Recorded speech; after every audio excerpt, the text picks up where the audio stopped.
Well, welcome to the class BUS317. So I want to jump right into a little bit of a welcome message, if you will, for the course, and I want to talk a little bit about some administrative issues. So let's jump right into this. Um, and this sounds maybe a little nerdy, I guess, but you are on a path, right? We're all on a journey in life, and in this particular chapter, you're on a journey for knowledge, right? I would think that your ultimate goal is to help your family in the future, help others in the future, right? So there are classes, and this, quite frankly, I think for some folks turns out to be a class that's a little bit of a challenge. So it's hopefully we'll go through the class. It is a survey kind of a course, so it's not very specific about what it wants, although there are some detailed homework questions. But the class is kind of divided into two parts. The first part of the class is on financial accounting, that is, reporting outside the company. And the second half is about managerial accounting, which is the process of doing reports and providing information to management, but it is within the company itself. I'm sure you're aware that there are discussion questions. Each week you'll get 2 discussion forum questions. I will also be adding videos from time to time that help with course content, but there also will be what are referred to as CATs. And these are just additional videos for you to review. Now, some of these CATs will be directly related to the course, but most of mine actually are more related to either business life or personal life. So you're obviously asked to respond to these things, right? So your responses, there is a university minimum required word count. I'm not a stickler for that, right? I'm just looking for answers with some depth and detail, right? So whenever you answer a question, right, you should always ask if you're answering these questions, right? How is something done? Why is it important? What does this have to do with me and my job or my future? Most of those questions cannot be answered in 3 to 4 sentences.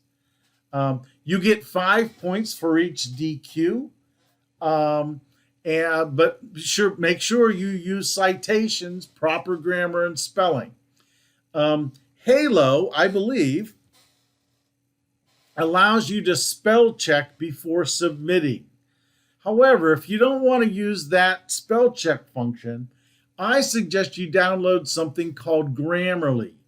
It's Grammarly.com, and I use this in all of my Word documents, in all of my Outlook documents, my email documents, and when I'm grading in Halo, etc., it adds right into those programs. So as I'm typing, it will tell me when I make mistakes. Now, I think I could spell fairly well, but sometimes my fingers type a little faster than my mind is working, and I make errors. It catches them right there, and I can make the correction. But in addition, it will help you with writing, your structure, the phrasing. It will check for verb problems. It will really help you learn how to write a little bit better. And I just think in the end, it just makes it easier for your classmates to comprehend your answers if you spell check them first. And quite frankly, moving forward in careers, right? The one thing that employers say to educators is that their people they hire cannot write and they cannot speak, right? That's a big issue, everybody says. So if you can improve your writing skills now, That will help you later when you get into a career position. Another one of the most misunderstood parts of online classes is something called participation. So here's the rule. Full participation requires responding to at least 3 days out of the week with at least 6 substantive posts.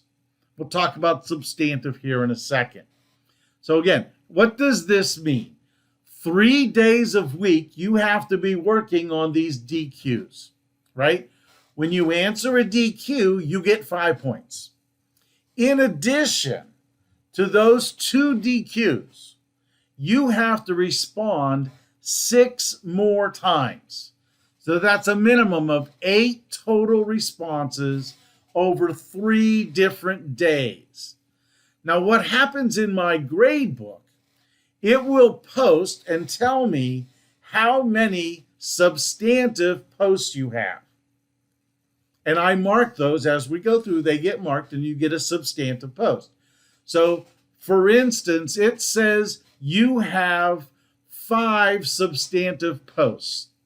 Well, what I do is I look at the calendar that it provides with this, and it says that you only responded on 2 days. So 2 days with just 5 posts, you get 13 points.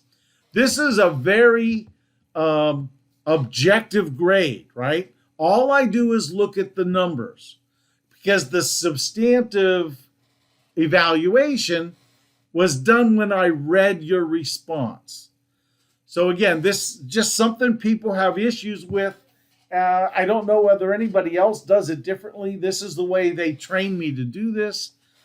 But I'm looking for at least 3 days and at least 6 posts, right? That's what I'm looking for. So, or 6 substantive posts. So in total, again, you need 8 posts. 6 of them will be what we refer to as substantive posts. So as you're going through the week, if you review what I've graded, if you see that something isn't marked as substantive, right? For instance, you get on, you say, hey, great post, I really agreed with everything you said. That's not a substantive post. So you won't get credit for that. So it will be marked in the on Halo as not a substantive post. It will be marked as such. So you'll be able to see that. Again, your job is to make sure you get at least 6 substantive posts a week. What's a substantive post? Again, we're really looking for you to engage your thought process and your classmates' responses. So you need to respond to either the classmates that you have or myself with a post that in the end shows some insight into the topic, some insight into what I've said as a replier, and then why that is important to you or why you think it's correct, maybe even why you think it's incorrect, right? So at the end, your overall response should leave me with say, well, man, I wonder, that makes me think a little bit differently, makes me think a little bit deeper in the response itself, right? If you have questions more about what substantive posts are, the requirements are listed in the Student Success Center under the syllabi, etc. As far as assistance in the class, I provide video lectures for each chapter in the course. There are practice exercises. I suggest that you do them. They don't take very long time, but they may help you in understanding some of the types of questions that are asked in the quizzes and in the assignments. I suggest you get used to using Excel to help with any of this problem solving. So what it will do is you will help you will set up the problem. Sometimes you can set up just like the problem is presented, like a statement, if you will. You can fill in the blanks of information they give you, and from that vision now of what you see in front of you, you can figure out how to solve the problems, right? There's also, I have a couple of Excel primers that I've provided for you. So that should help you. They have links to a YouTube video of some basic Excel types of problems. And again, we've also talked about other kinds of videos. From time to time, I'll throw things in there that help you with some content areas. And finally, assignments are not timed, but they have a fixed due date, right? Don't wait until Sunday night to start them. At midnight of the due date, the assignments turn off. Now, the homework problems, they allow you an unlimited number of times to try them. However, it stops on Sunday night. So throughout the week, you can try it several times if you want to get the best grade possible. But when it comes midnight, it turns off. If you need to contact me, there are two ways. If you use the messaging system in Halo, I get these messages fairly quickly, and I try to answer them as soon as I can. But it's not an immediate response mechanism, right? I have to get on to actually see that message provided to me. If you need to contact me more personally, or you need a quicker answer, the best way to do it is by email. There's my GCU email. If we need to converse face to face, I live in Cincinnati, Ohio. So Zoom is the only way this is going to happen. I have no problem. I have my own Zoom account, so we can set that up fairly quickly. Just be aware I'm in a different time zone than you.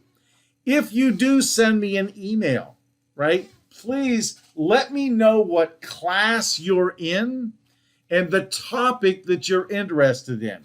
For instance, don't say, hey, this is Fred, and I got a problem with this week's homework. It's like, hey, this is Fred. I'm in your BUS317 class.